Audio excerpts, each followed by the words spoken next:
Saudara, DKPP resmi menjatuhkan sanksi peringatan keras terakhir pada Ketua KPU dan 6 anggota KPU karena melanggar kode etik terkait proses pendaftaran Cawapres Gibran Rakabuming Raka. Menurut DKPP, KPU belum mengubah peraturan KPU atau PKPU, hanya mengeluarkan pedoman teknis dan imbauan untuk mematuhi putusan MK. Lantas bagaimana menanggapi putusan DKPP hingga seperti apa dampak dari putusan ini pada proses Pilpres yang tengah berjalan? Kita perbincangkan dengan sejumlah narasumber yang sudah bergabung di Sapa Indonesia Malam. Ada Ketua DKPP 2017-2022 Pak Muhammad. Selamat malam Pak Muhammad. Selamat malam Mbak Livi. Ada juga Wakil Komandan Alfa TKN Prabowo Gibran, Frits Edward Siregar. Selamat malam Bang Frits. Selamat malam Mbak, selamat malam Prof, selamat malam Mbak Titi. Selamat malam juga untuk Dewan Pembina Perludem Mbak Titi Anggraini. Mbak Titi, selamat malam. Selamat malam Mbak Livi, Prof Muhammad, dan Bang Frits. Saya ke Bang Frits dulu ya. Jadi tanggapan dan langkah TKN terkait dengan putusan ini Bang Frits? Sebenarnya salah satu yang saya merasa Kompas tidak menjelaskan adalah kenapa KPU itu diberikan sanksi oleh DKPP. Oke. Sepertinya kita hanya berdiskusi dampak hukum delegitimasi, tapi kan kita harus bisa belajar sedikit ya, bahwa kalau kita mengacu bahwa KPU itu melaksanakan putusan Mahkamah Konstitusi. Dan putusan Mahkamah Konstitusi itu diputus pada tanggal 19 Oktober 2023. Dan sesuai dengan amanat konstitusi, dan di mana KPU itu adalah sebagai pelaksana pemilu, kan KPU sudah membuat PKPU 3 2022 mengenai jadwal. Dan jadwal itu ada tanggal 19 sampai tanggal 25 Oktober untuk pendaftaran Pilpres. Sedangkan putusan Mahkamah Konstitusi 90 diputuskan pada tanggal 19 Oktober 2023. Di dalam rangka untuk melaksanakan putusan Mahkamah Konstitusi, KPU itu sudah mengajukan usulan perubahan PKPU ke Kemenkumham pada tanggal 28 Oktober tahun 2023. Tapi kan kemudian permohonan perubahan PKPU tersebut ditolak oleh Kementerian Hukum dan HAM. Dan kemudian pada tanggal 25 Oktober sebagai batas akhir dari proses pendaftaran Capres dan Cawapres untuk pemilu 2024, sebagai seorang pejabat, sebagai seorang penerima mandat dari konstitusi, disitulah kemudian testingnya, atau di mana kalau saya dalam bahasa saya ya, dilema jabatan sebagai seorang yang penerima mandat itu kemudian bertanya, apakah amanat mereka untuk menerima konstitusi, untuk menerima capres dan cawapres akan diterima atau tidak. Dan dalam rangka untuk melaksanakan undang-undang dan juga melaksanakan perintah konstitusi, kemudianlah KPU menerima berkas permohonan capres dan cawapres. Dan kalau kita lihat kemudian baru ada rapat dengan Komisi 2 tanggal 31 Oktober, dan baru kemudian ada perubahan PKPU tanggal 3 November 2023. Saya mau mengajak kita bahwa ini adalah sebuah series dari sebuah persoalan di mana ada kewajiban untuk melaksanakan konstitusi bagi PKPU, ada oleh KPU, ada juga untuk melaksanakan putusan Mahkamah Konstitusi, dan itulah kemudian yang dinilai oleh DKPP bahwa ada ketidakkesesuaian, ada tata cara mekanisme yang dilanggar. Meskipun di dalam putusan DKPP, di dalam paragraf 4 kalau saya tidak salah, DKPP secara tegas mengatakan bahwa di dalam menerima permohonan capres dan cawapres, KPU ataupun Tradu 1 dan sampai 7 itu dalam rangka untuk melaksanakan putusan Mahkamah Konstitusi. Jadi Mbak, kalonya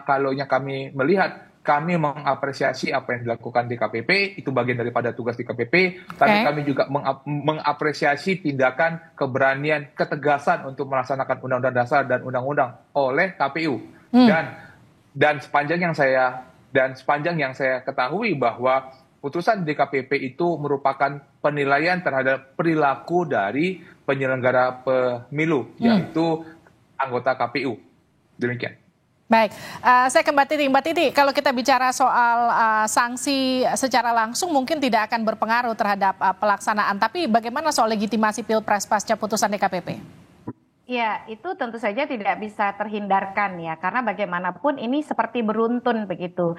Jadi diawali dengan putusan MK 90, lalu ada putusan MK, dilalahnya gitu ya, ketika tinggal melaksanakan konstitusionalitas itu sebenarnya sudah bisa dikatakan oleh MK itu tidak diutak-atik. MK hanya bekerja pada ranah etik begitu ya.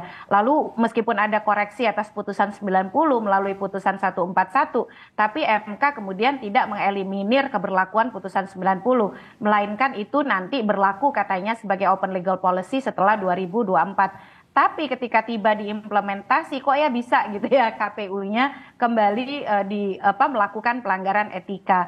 Nah, dalam konteks ini saya kira ini bukan yang pertama ya Pak Frits ya, pelanggaran etik itu ada yang pertama soal misalnya kasus yang dilaporkan oleh Hasnaini, lalu juga yang kami laporkan dari Gerakan Masyarakat Sipil, kelompok masyarakat sipil peduli keterwakilan perempuan terkait pengaturan pencalonan perempuan, dan yang sekarang soal tertib, kalau bahasa DKPP itu adalah tata kelola administrasi tahapan pemilu. Jadi DKPP itu sebenarnya meruntutkan bagaimana cara KPU merespon putusan Mahkamah Konstitusi 90. Putusan itu tanggal 16 Oktober. Pendaftaran calon 19 sampai 25 Oktober. Tetapi permintaan konsultasi kepada DPR itu baru dilakukan tanggal 23 Oktober. Setelah KPU menerbitkan surat kepada partai politik dan juga keputusan yang notabene itu melanggar aturan yang mereka punya sendiri, yaitu Peraturan KPU nomor 1 tahun 2022 tentang tata cara pembentukan peraturan KPU di lingkungan KPU. Nah, dalam hal ini memang KPU yang sekarang kalau boleh jujur punya problem besar terkait dengan kepatuhan dan tertib hukum. Tidak dilaksanakannya putusan pengadilan melalui perubahan peraturan KPU. Kalau ini tuh putusan soal pencalonan Pilpres tuh masih mending. Walaupun terlambat itu dilakukan perubahan peraturan KPU. Ada putusan pengadilan yang bahkan sampai hari ini tidak ditindaklanjuti oleh KPU melalui perubahan peraturan KPU, yaitu putusan Mahkamah Agung soal keterwakilan perempuan. Putusan nomor 24 tahun 2023 dan putusan Mahkamah Agung soal pencalonan mantan terpidana nomor 28 tahun 2023. Jadi ini yang saya kira Mbak, back mind atau opini persepsi masyarakat itu tidak bisa dibawa dalam perahu yang selalu harus lurus gitu. Ketika mereka melihat penyelenggara pemilu itu adalah orang yang mengatur bagaimana pemilu dilaksanakan, lalu orang yang akan nanti mengelola suara pemilih. Kalau kemudian mereka tidak yakin pada kredibilitas, profesionalitas, lalu juga integritasnya, pertanyaannya tidak menjadi tidak terhindarkan. Apakah betul suara saya akan dihitung dengan benar? Apakah betul petugas yang mengelola suara saya itu akan juga memastikan suara saya dikumpulkan, dihitung dan dikonversi dengan benar? Itu pertanyaan yang menjadi tidak terhindarkan karena peran sentral KPU dan jajarannya di dalam penyelenggaraan pemilu begitu. Nah, Pak Muhammad, meyakinkan masyarakat juga kemudian katakanlah apa proses yang dilakukan KPU sampai nanti keputusan siapa yang menang di Pilpres juga pemilu itu bisa dipercaya oleh masyarakat, apa yang harus dilakukan? Ya, KPU sebenarnya harus mengakui saja bahwa putusan DKPP itu adalah sesuatu yang mengkoreksi apa yang sudah dilakukan. Artinya begini, saya itu menunggu jiwa besar teman-teman KPU mengakui bahwa putusan DKPP itu kami terima dan kami akan lakukan perbaikan untuk selanjutnya. Jadi jangan seakan-akan menganggap itu hal biasa. Ya, bahwa kami diadukan, kami sudah menjawab, itu sebenarnya tidak memberi rasa keadilan bagi masyarakat. Karena kalau misalnya KPU hanya menjawab datar saja, maka itu publik akan semakin ragu ya. Jadi harusnya KPU, saya menunggu KPU itu dengan jiwa besar, dengan gentle mengatakan kami menerima putusan DKPP ini dan kami akan melakukan perbaikan ya, semoga tidak terjadi lagi apa yang menjadi catatan DKPP. Nah, kalau seperti itu kan paling tidak sedikit orang akan mengatakan bahwa KPU ini menyadari ada kelemahan prosedural ya. Dan kita tidak bisa menganggap bahwa ini hanya prosedural saja. Ini kan KPU itu menurut saya adalah orang yang dipercaya. Karena jumlah warga negara yang mau menjadi penyelenggara itu banyak. Tapi mereka ini yang terpilih 7 orang dengan seleksi yang ketat. Maka dia harus yakinkan publik bahwa kepercayaan itu benar-benar dia bisa laksanakan dengan baik. Dengan penuh komitmen, dengan penuh integritas. Integritas ini tidak hanya hasil tapi proses. Ini kan proses nih. Proses yang kemudian berdampak pada hasil lalu kemudian dia diadukan ke Dewan Etik. Oke. Jadi saya kira tidak terlambat bagi KPU ya untuk memperbaiki kinerjanya, terutama mengakui kelemahannya berdasarkan apa yang menjadi keputusan etik begitu. Oke, saya ke Bang Frits. Bang Frits, ini mungkin tidak berpengaruh secara langsung putusan dari DKPP terhadap KPU pada Prabowo Gibran. Tapi kemudian apakah ini juga mempengaruhi stigma atau pandangan atau khawatirkah ini akan mempengaruhi elektoral bagi Prabowo Gibran nanti ke depan?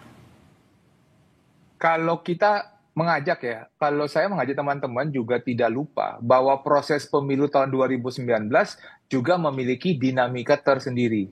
Ada anggota KPU yang kena peringatan keras, ada yang diberhentikan dari anggota KPU, ada yang diberhentikan sebagai ketua KPU. Tapi apakah kita pernah bertanya, apakah kita mendelegitimasi hasil dari pemilu 2019.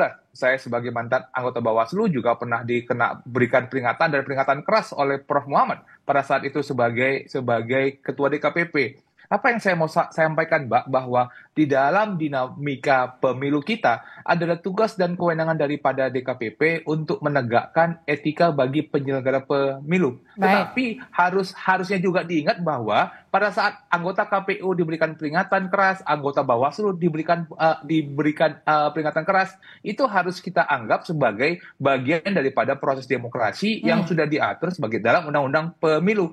Jangan sampai itu dianggap sebagai tanda-tanda bahwa pemilu kita akan cacat, bahwa kita punya pemilu kita bakal akan kacau. Dengan segala dinamikanya, kita sudah melewati pemilu tahun 2019.